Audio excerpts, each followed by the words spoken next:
Good afternoon. The Times Standard asks, Humboldt County already had suicide levels above the state average before the pandemic. Has that rate changed negatively or positively during the pandemic? Does Dr. Ennis have any advice to everyone on how to attend to their mental health in these trying times? So this is something that we've been monitoring. There's a lot of concern, and rightly so, about the mental health impacts of changes that have had to occur because of COVID-19.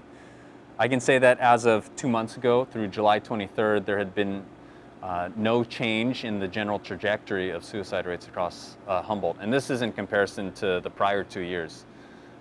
We are on pace, as of July 23rd, to meet our approximately 30 or 35 suicides that we see on an annual basis. Through the end of July, we had seen 17 suicides so far.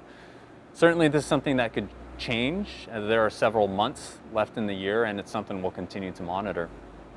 Now, the one other thing I do want to say is that suicide's entirely preventable. So asking someone the right question at the right time can potentially save their life. So if you know someone who may be struggling, don't be afraid to ask the question. And just so you're armed with a few resources, I have here the Suicide Prevention Lifeline, which is staffed 24 hours, 7 days a week.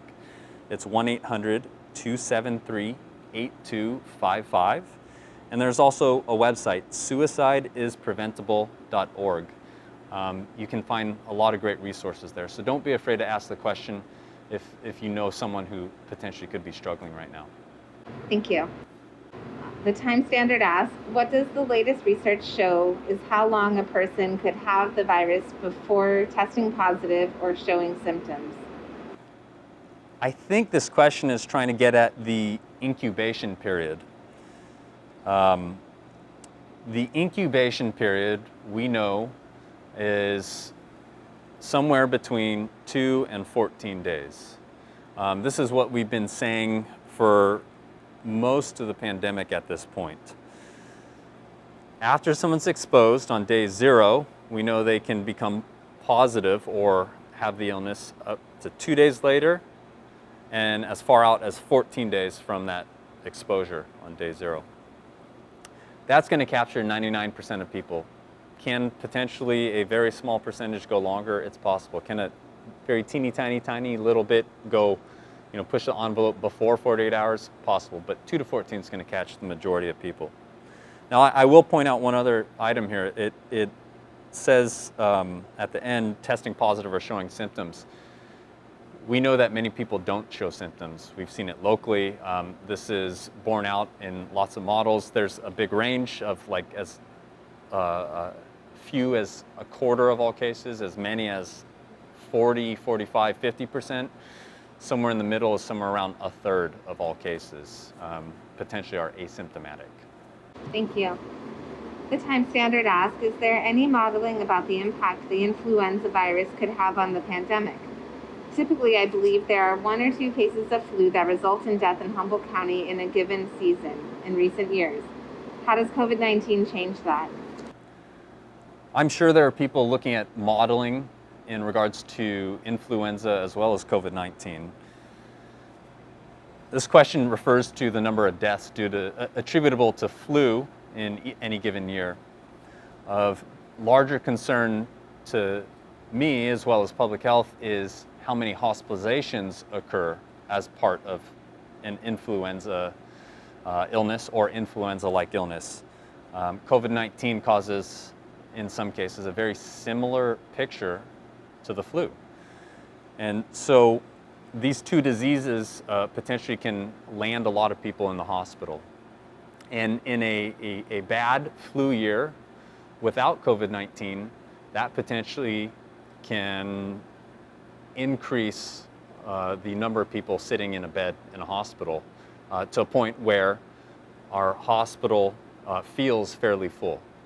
And so when we look ahead to flu season, if there were a bad flu season and then you imposed COVID-19 on top of it, it's very clear that that could potentially be overwhelming and really stretch capacity of our hospitals. And so this is one of the reasons we've been planning and pushing really hard from the very beginning to try and keep numbers low, not overwhelm our healthcare system, and make sure that everyone's capable of getting the care that they deserve and meeting a standard of care that everyone deserves to receive in the hospital.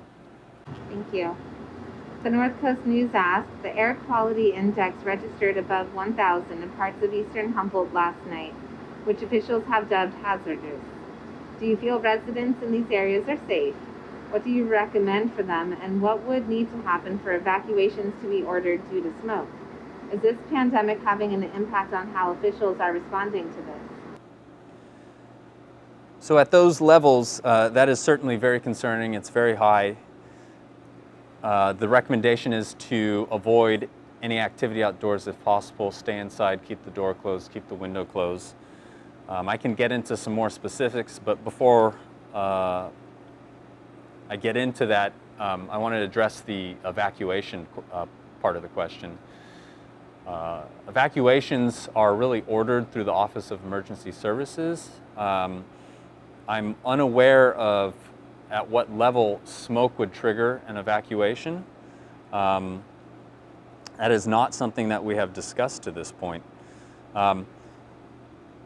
There are a number of resources that are available online that can talk a little bit about some actual actionable things you can do if you're concerned about smoke, because there are people we know with heart and lung conditions who are going to be much more sensitive to the smoke in the air.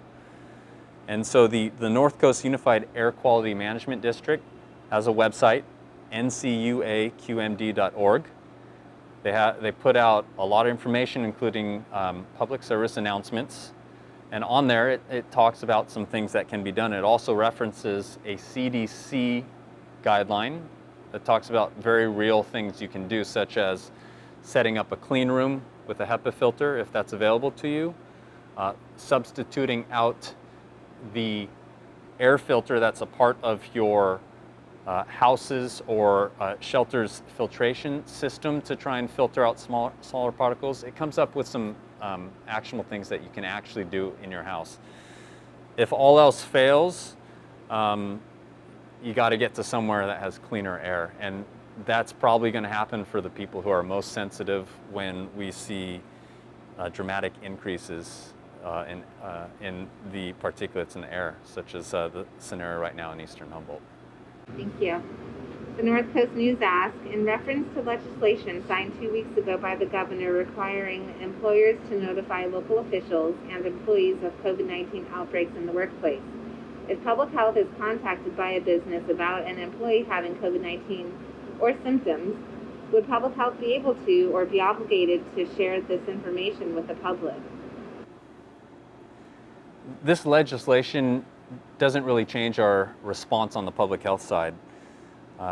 If there is a positive case within any agency or facility or business, and we're incapable of performing satisfactory contact tracing, and we think the risk of exposure to unidentified individuals is great and presents a threat to the public at large, we have taken action in the past to notify on a public scale.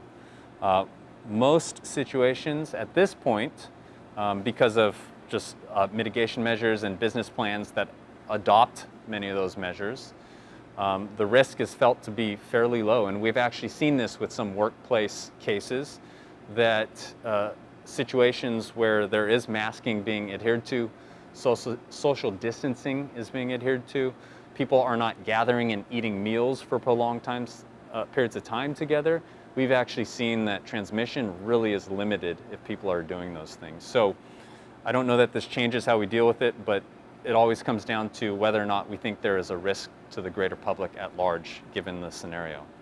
Thank you. The North Coast News asks, how many cases have now emerged in connection to the 50-person SoHum gathering in late August that spurred an outbreak? As of today, that number stands at 36. Thank you. The North Coast News asks, the revelation that President Trump has COVID raises many questions. Will doctors be able to tell how long he has been infected? What does this mean for his people he interacts with regularly, and how long will he need to isolate? So I can answer these questions as to how the approach would be for anyone who has COVID-19.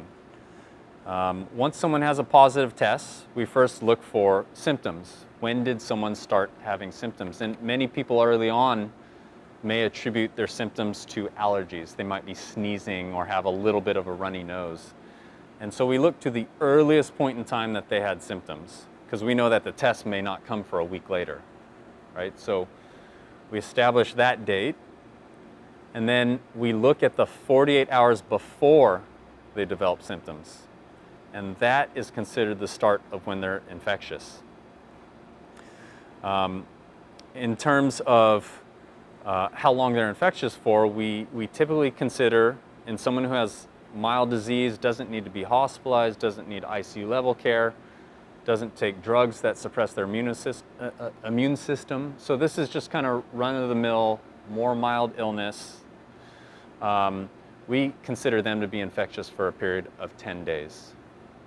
So after 10 days after the date of onset of symptoms, for those situations, which is the majority of them, we release them from isolation and we consider them to no longer be infectious. Now, if someone got really sick, they were in the ICU on a ventilator for an extended period of time, the evidence suggests that those people are infectious and shed virus much longer, but we deal with those on a case-by-case basis because it's a minority of folks. And so that I've just outlined 2 days before all the way up to 10 days after the onset of symptoms. We look at this entire period of time. We look at who they've been in prolonged close contact with, so that means more than 15 minutes within 6 feet.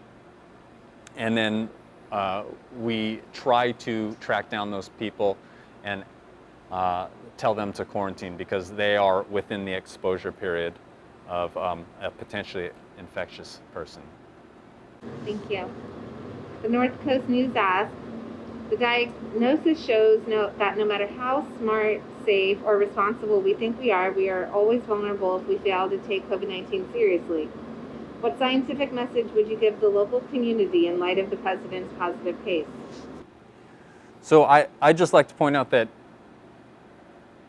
it's not so much reliant upon being safe and smart, because I think that people who are being safe can still get the illness. We are all vulnerable. Those taking it seriously can still get sick.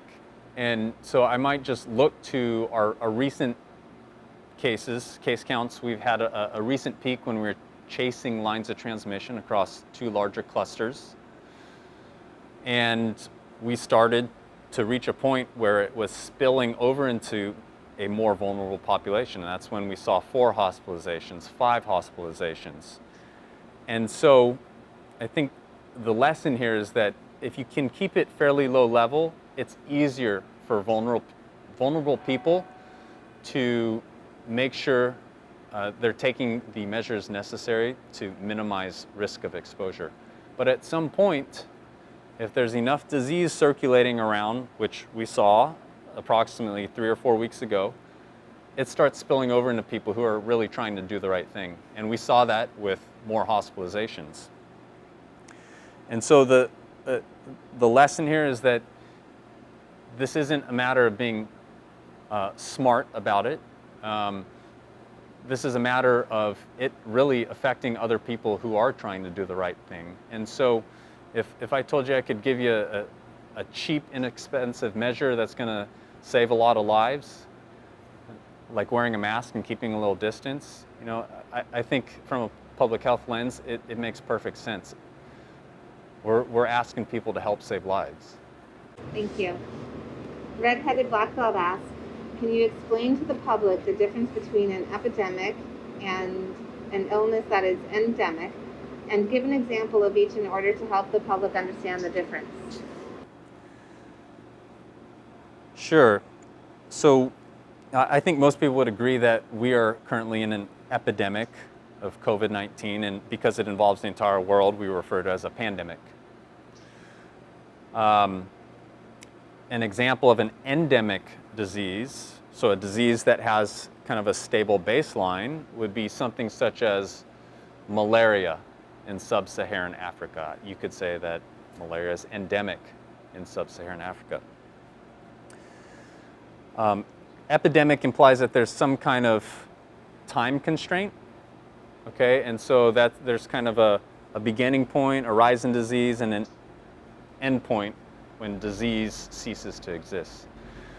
Now in epidemiology, this is on the order of years oftentimes. It changes depending upon what disease we're talking about. And at this point, if you look at the epidemiologic curve or epi curve, or how much disease is going up and down over time, we're very much still in an epidemic. I think this question is trying to get to the point that there is a possibility we do not eliminate this disease and that it's circulating around at a new baseline level. We're nowhere near that point. There are a lot of questions that remain to be answered about immunity, because the immunity question is what's going to tell us about who's protected after prior infection, who's potentially infected after they get a vaccine, and what period of time we can expect that immunity to last for. So there are a lot of questions to still answer, mainly on the immunity front, before we can go to calling something endemic. And again, to put it on perspective, we're talking years usually. Thank you. The red-headed black belt asks, please further explain the way an illness becomes an endemic public health issue and how our society might be affected by this. In your opinion, how much of a likelihood is there that this pandemic could develop into an endemic disease? I think I spoke to this in the prior question. There's certainly a possibility that that occurs, but there are far too many questions surrounding immunity, reinfection, and its implications for potential for a vaccine being protective to really say what the likelihood is at this point. Thank you. Red-headed black belt asks, are you aware of the new law that allows for healthcare frontline workers to protect their personal information as a safeguard against threats and harassment, keeping addresses and names confidential? Have you seen any instances in Humboldt County where this became a concern, either within the Department of Public Health at Alder Bay, where a handful of COVID deaths occurred, or in local hospitals? If this question is referring to the order that Governor Newsom signed approximately a week ago, yes, I'm familiar with this new order, and essentially this was in response to some of the backlash that we've seen in other counties across the state. Some health officers have received numerous threats, some so far as to receive death threats and needing protection. I am unaware of any instances of this occurring amongst Humboldt County Public Health leadership. Certainly it hasn't been all roses and peachy and sunshine all the time, and there have been some really challenging things to discuss and heated debates, but I'm unaware of any threats that have been made against any public health officials at this time in Humboldt County. Thank you, and thank you for your time today. Thank you.